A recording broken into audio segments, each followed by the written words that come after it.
Why SpaceX Starlink satellite internet isn't always fast.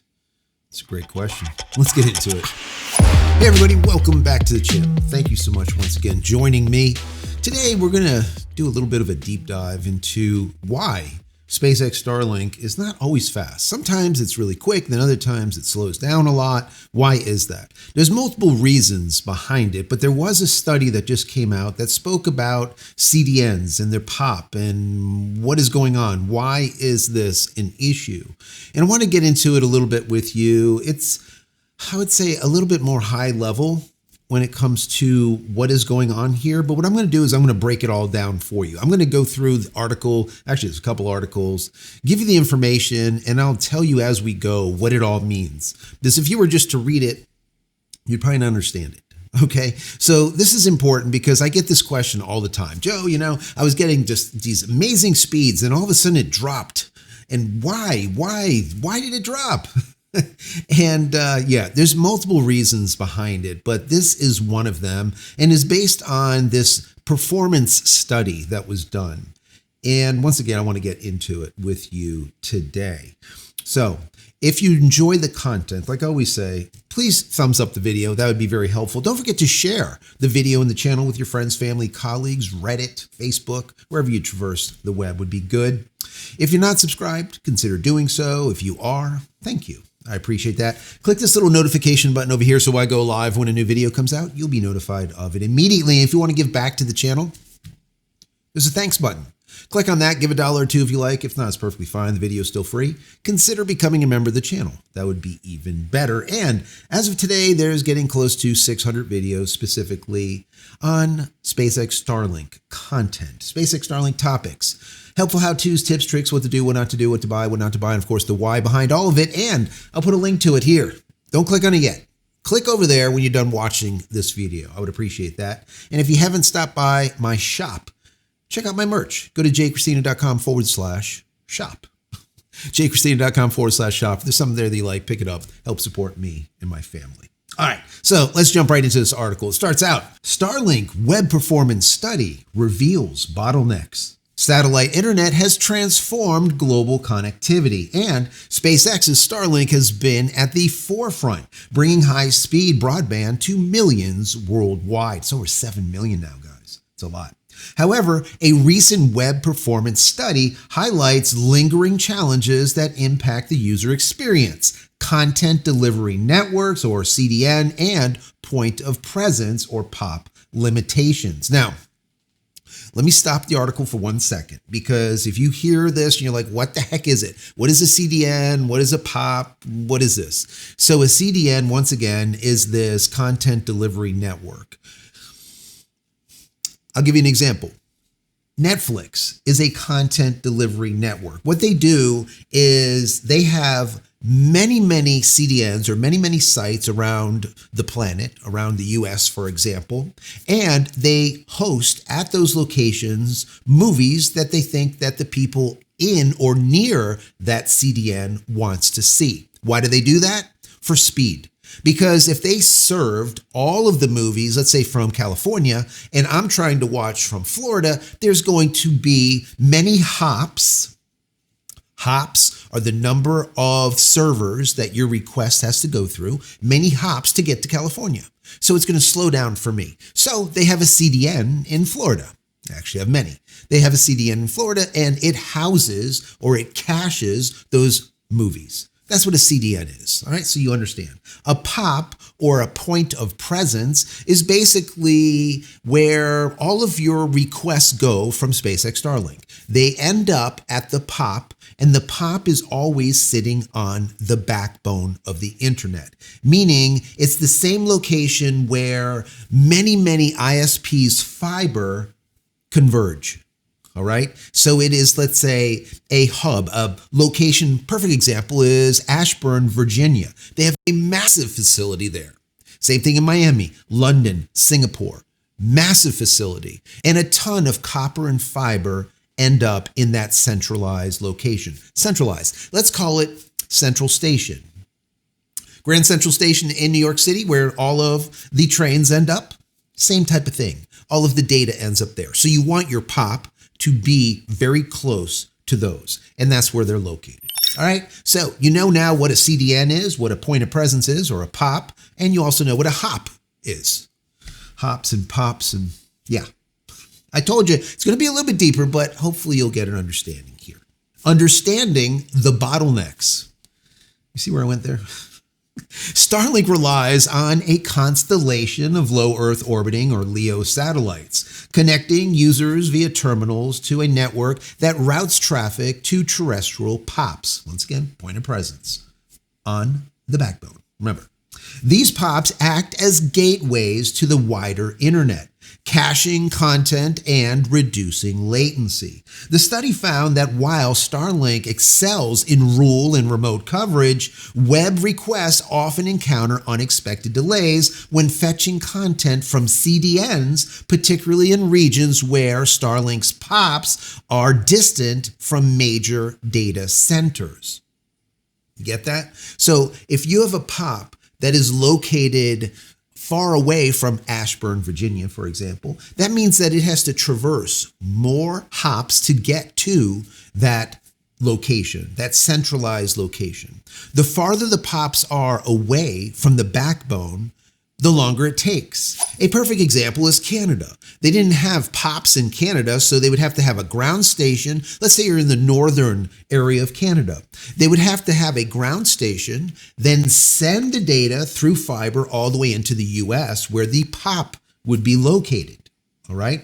That takes time and it increases latency. So instead of having latency of, let's say, 20 milliseconds, you have latency of maybe 80 milliseconds or longer. Once again, it has to do with distance. The latency and throughput issues aren't due to Starlink satellites themselves. They can handle high-speed connections, but rather the terrestrial networks infrastructure they interface with. Now, let me just explain that also. Some people don't understand this, but to communicate with a satellite above your SpaceX Starlink dish, okay, from your dish up to the satellite and back down, round trip is about 5 to 6 milliseconds. 5 to 6 milliseconds. So when you see, let's say 30 milliseconds, when you do a ping with your SpaceX Starlink, it says 30, you might say 60, or might say 80. Anything above, let's say 6, 8 milliseconds, that's all terrestrial. That is not going from you to the satellite and back down. That is all groundwork, all right? Keep that in mind. So increasing SpaceX Starlink speed for SpaceX has a lot to do with groundwork. All right, and I'm going to get into that before the end of the video. Websites relying on large CDNs may see slow page loads or inconsistent speeds because the data must traverse additional hops to reach SpaceX Starlink's nearest POP.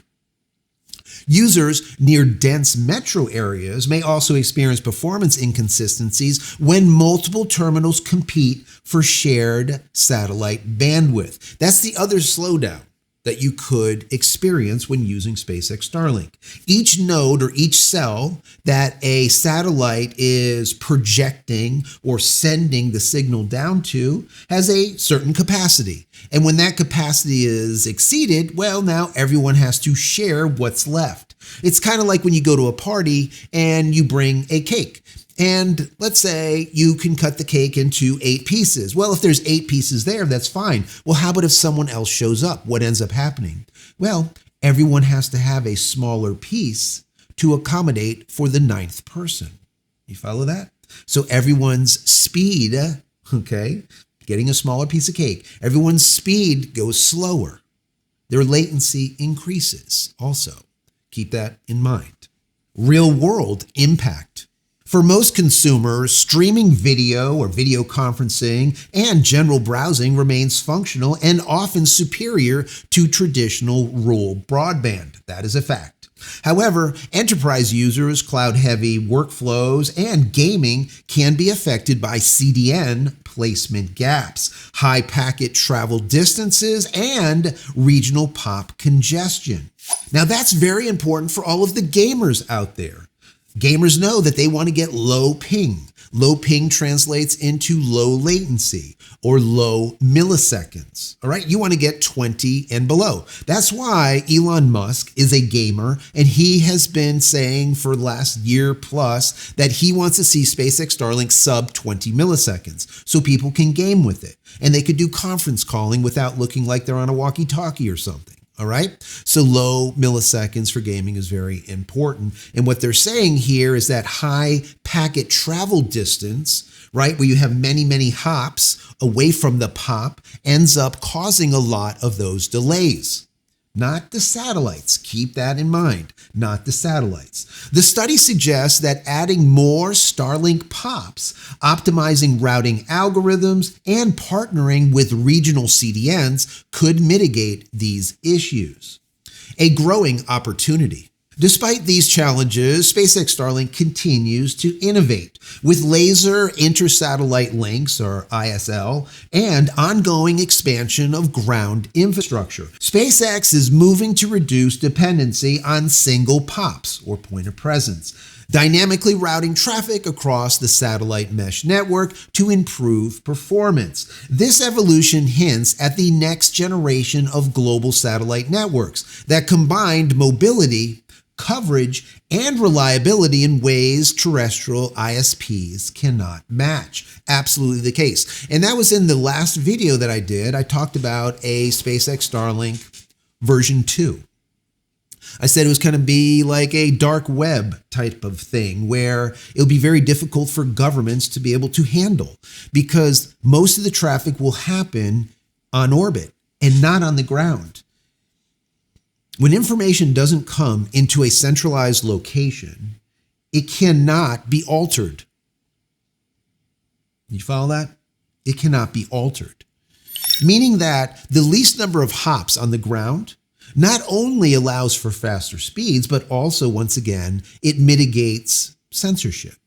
It mitigates throttling. It mitigates the way governments handle the data. It allows a decentralized type of network. That's why I called it Starlink 2.0. It's a possibility. Now, I'm not going to get into it in this video, but I've said in the past that I would like to see a NOC, or a Network Operations Center, on orbit. So the data can stay in space and not have to come down to the pops down here, besides maybe just hitting a backbone to get the actual data and then back up to the NOC in space. Now, that is actually not feasible. And the reason being is not only power consumption is an issue to be able to have a network operations center on orbit, but also cooling is a problem too. Many people say, oh, well, it's cold in space, so it shouldn't be an issue. It's a big issue. And you cannot cool in space very effectively. And I'm going to do a video on that solely because it gets a little bit down and dirty to explain why, but I'll tell you why. Now, that being said, the idea here of having CDNs, edge networks or edge nodes, edge computing in space is not a problem. What does that mean? That means, for example, let's say Netflix. Netflix could actually have a location, a satellite, or maybe, let's say, do a deal with SpaceX Starlink and have a satellite that houses a CDN that keeps videos.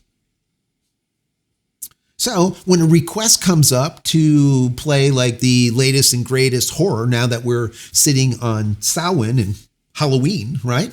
Well, you can play it in an instant. Now, that data goes directly to your dish. It doesn't have to do the normal hopping around. It doesn't have to go to the pop or the point of presence. The request goes up, and now the satellite feeds it directly to your dish. No government, no one knows that you're actually watching Beetlejuice or whatever. You follow me? So you can have these CDNs in space, and the reason being is they don't take a ton of power, and they are constantly being updated with movies. We're just going to look at Netflix as an example. It could be anything. Okay? So that is really, really powerful. Just think about the speed increase by not having to go through the normal channels. Now, if you guys don't know it, let me just tell you how SpaceX Starlink works, because some people don't even know. So if I was to take this laptop here, right? I take this laptop and I do a request to Google, and I ask it a question, or I want to find something on Google, right? So I go to google.com. That is a request. Now, what ends up happening is the request goes to the SpaceX Starlink router. The router sends it to the dish. The dish sends it up to a satellite that's overhead. The satellite sends it down to a ground station near me. That ground station then fires it off to the closest POP, or point of presence, which is the backbone. That's where Google is sitting. Google answers the request, gives it back to the POP. The POP sends it to the ground station back to the satellite back down to your dish, into your router, and now back to the computer. You follow that? It's a whole lot. It's a whole lot. How about if we can get rid of some of these things, right? Some of these hops, some of these locations. Well, if we're talking about the movie, for example, and not a request from Google, but if we're talking about a movie, as soon as we request that movie from the satellite's going to send it back down to you, because it's going to send the request to another satellite, a CDN satellite. The CDN is going to take the data and send it back to the satellite over your head, and then send it down to your dish immediately. Follow that? So it is very powerful to reduce the number of hops, the number of jumps that it takes for something to go through. Now think about this. I've talked about this in the past, and some people thought that I was crazy. I said eventually we're going to get rid of ground stations altogether. Now, if you don't know it, there's ground stations near you. I have two actually near me. Now remember what I said, the request goes from my dish to the satellite, from the satellite to the ground station, and then from the ground station off to the POP. How do we take the ground station out of the loop?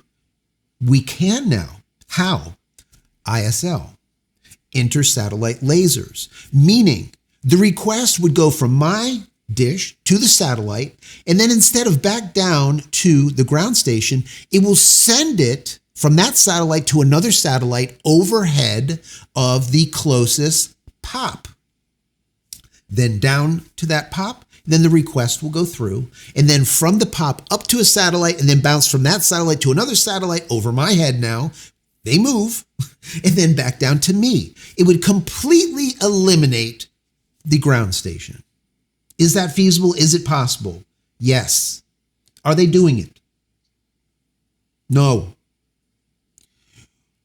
Do I predict they will do it in the future? Yes.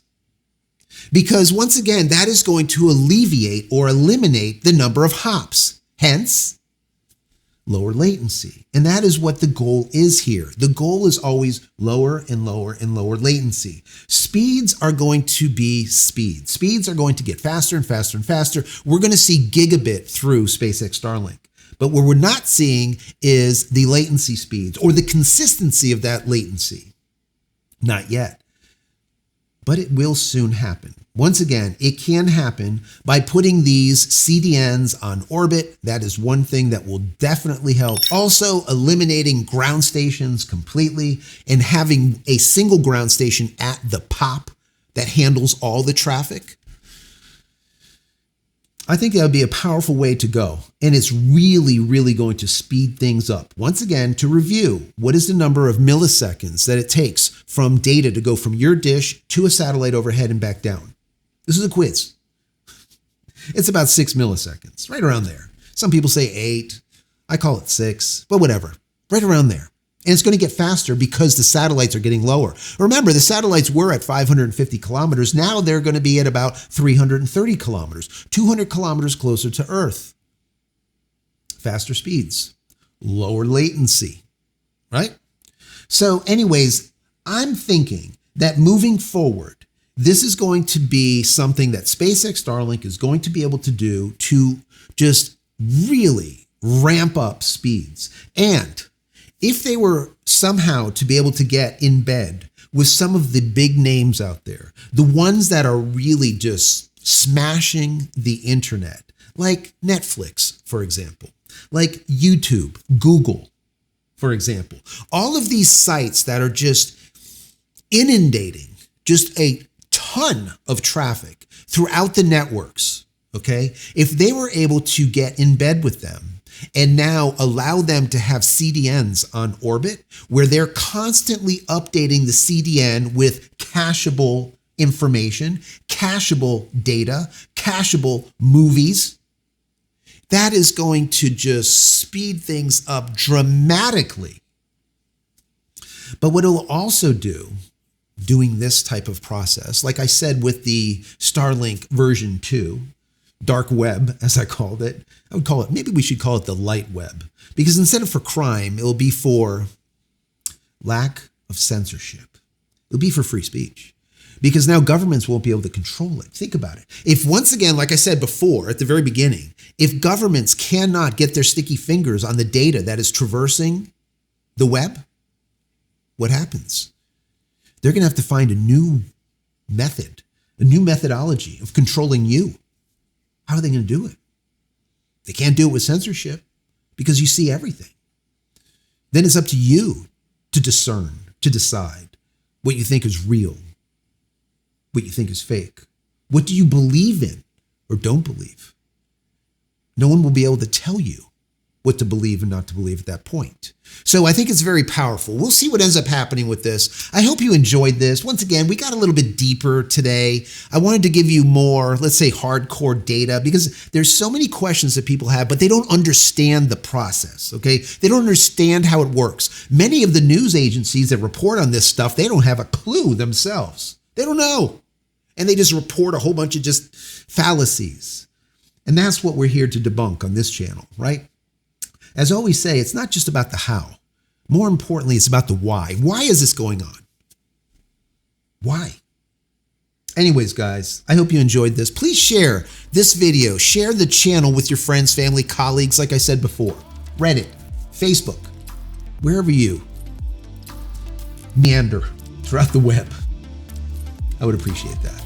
Many blessings to you and your family. Stay safe, stay healthy, stay connected, hopefully through SpaceX Starlink. We'll see you on the next one. Love you guys.